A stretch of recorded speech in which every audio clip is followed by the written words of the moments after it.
Huy, Nivelles, Namur, Bruxelles et ailleurs, 1974, 1975, 1976. La Jolie Meuse. Rémy Bollwinkel avait usé de tout son entre-gens afin d'inviter Edmond à cette garden party organisée à Huy, au domaine de la Jolie Meuse. Jean Clermont, directeur de cabinet du ministre des Affaires économiques, recevait chez lui dans sa résidence de campagne par un beau dimanche de septembre. Clermont était un homme influent. Il possédait de nombreuses relations dans les milieux politiques et des affaires. Rémy avait convaincu Edmond de l'importance d'une rencontre avec Jean Clermont. Les invités s'étalaient une coupe de champagne ou un cocktail à la main sur la terrasse de la demeure du maître qui dominait le parc et la Meuse en contrebas. Rémy reconnut une personne parmi les invités, M. Bernard Casterman, encarté au Parti socialiste belge et représentant à la Chambre de l'arrondissement de Namur.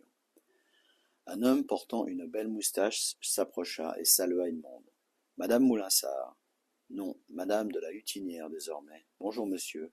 Albert Dupont, directeur général de la police judiciaire. Vous ne vous souvenez pas de moi. Nous nous sommes croisés dans le bureau du commissaire Jacobs. Oui, je vous remets maintenant. Je suis désolé de vous ramener à de mauvais souvenirs. Profitez bien de cette belle journée. Au plaisir, madame. Au revoir, monsieur. » Rémy se demanda pourquoi ce personnage faisait partie des invités. Il en fit la remarque à Edmond. Il salua plusieurs personnes et présenta Edmond. En se déplaçant au milieu des convives, Rémy l'informa qu'il cherchait le bon moment pour aborder Clermont. Ils passèrent devant deux dames très élégantes et furent attirés par la voix d'un homme de dos qui se présentait à elles. « Vous avez tout à fait raison, monsieur Clermont est un homme charmant et sa résidence est une vraie merveille de romantisme. Je suis enchanté, mesdames, de faire votre connaissance. Boris Barrett, directeur de la sécurité du groupe Macduff Company. » L'homme de belle stature avait un fort accent américain. Edmond et Rémy contournèrent le groupe afin de découvrir l'homme de face. Ce Barrett avait un visage carré assez sévère, des yeux bleus perçants, sous une chevelure abondante et blonde. Rémy chuchota à l'oreille d'Edmond. « Incroyable que ce représentant de la Macduff soit ici. Comme je vous l'ai dit, ma chère Edmond, nous ne nous trompons pas de cible. En approchant Jean Clermont, c'est à vous de jouer maintenant. » Clermont discutait avec deux jeunes hommes. Des ragots de couloir de mystère prêtaient à ce haut fonctionnaire, la quarantaine fringante, quelques aventures homosexuelles, mais rien de vraiment établi. Il était marié avec Mathilde, 10 ans sa cadette, et avait eu avec elle deux enfants, Ingrid et Baudouin. Mathilde et Jean avaient choisi ces prénoms pour leurs enfants, car ils vouaient à la famille royale une réelle admiration. La réussite de Jean Clermont provoquait bien des jalousies, et son train de vie intriguait beaucoup. En effet, il possédait un appartement luxueux en plein centre de Bruxelles et une résidence secondaire ici, à Huy. Il était aussi très fier de posséder une superbe collection de belles voitures américaines des années 50. On le voyait arriver au ministère au volant de voitures de sport allemandes ou italiennes. Il fréquentait les grandes tables étoilées et offrait des séjours paradisiaques à d'autres bouts de la terre à sa petite famille. Jean Clermont passait pour un flambeur jusque dans certains casinos et cercles de jeu. C'est d'ailleurs au cercle du Royal Automobile Club de Belgique qu'il avait rencontré Louis Walter. Ils étaient devenus rapidement assez intimes. Clermont avait de grandes ambitions. Il voulait désormais jouer un rôle en politique. Venant d'un milieu populaire, il s'était engagé au Parti socialiste assez jeune durant ses hautes études administratives. Il briguait un mandat de député dans l'arrondissement de Huy-Varem, là où il avait fait ses attaches familiales. Des serveurs en livrée se faufilaient au milieu de la centaine d'invités, en essayant de fourguer leurs petits fours et des coupes aux bavards qui s'attroupaient de plus en plus autour des deux buffets, se faisant face. Clermont monta sur la deuxième marche de l'escalier menant à la grande demeure et se saisit d'un micro. « Mes chers amis, » le silence se fit rapidement. « Mes chers hôtes, je suis très heureux de vous accueillir chez moi, en famille, en ma résidence de la Jolie Meuse.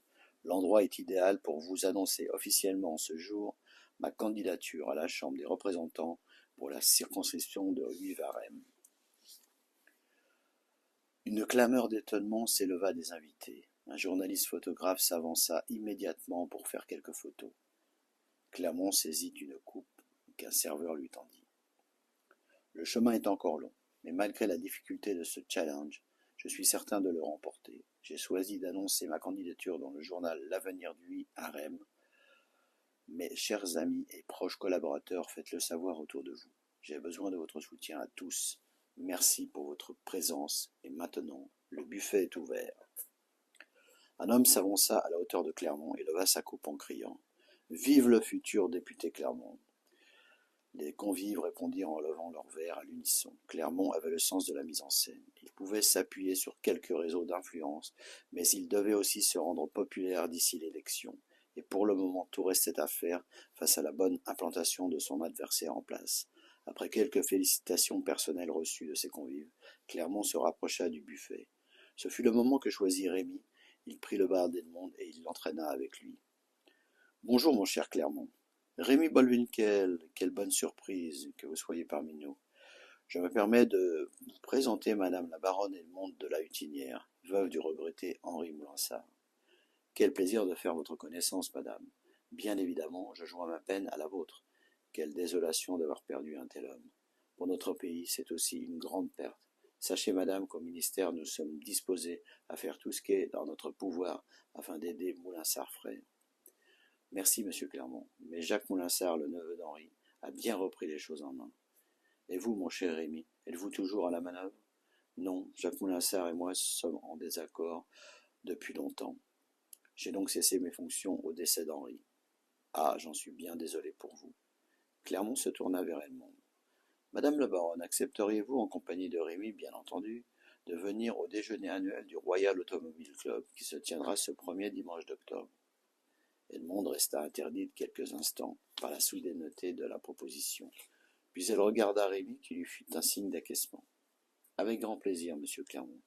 Jean, appelez-moi Jean, chère baronne. Alors point de baronne non plus, appelez-moi Edmond. Soit Edmond.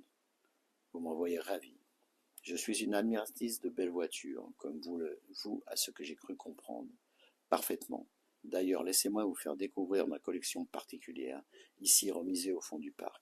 Donnez-moi une petite demi-heure que je procède à l'accueil de mes invités, et je suis à vous. » C'est entendu.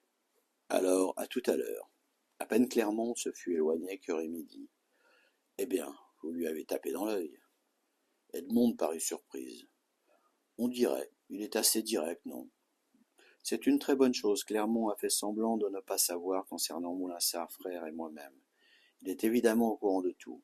Il faut que vous vous rendiez à ce déjeuner, mais seul. Je trouverai bien une excuse diplomatique. Pourquoi? Si je suis présent, il ne se livrera pas complètement. Edmond, vous avez maintenant les cartes en main. Je suis certain qu'il peut vous apporter, même involontairement, les éléments dont vous avez besoin pour votre enquête. Croyez-moi, ne lâchez pas cette excellente piste. Merci, Rémy, pour votre aide si précieuse. Je saurai m'en souvenir.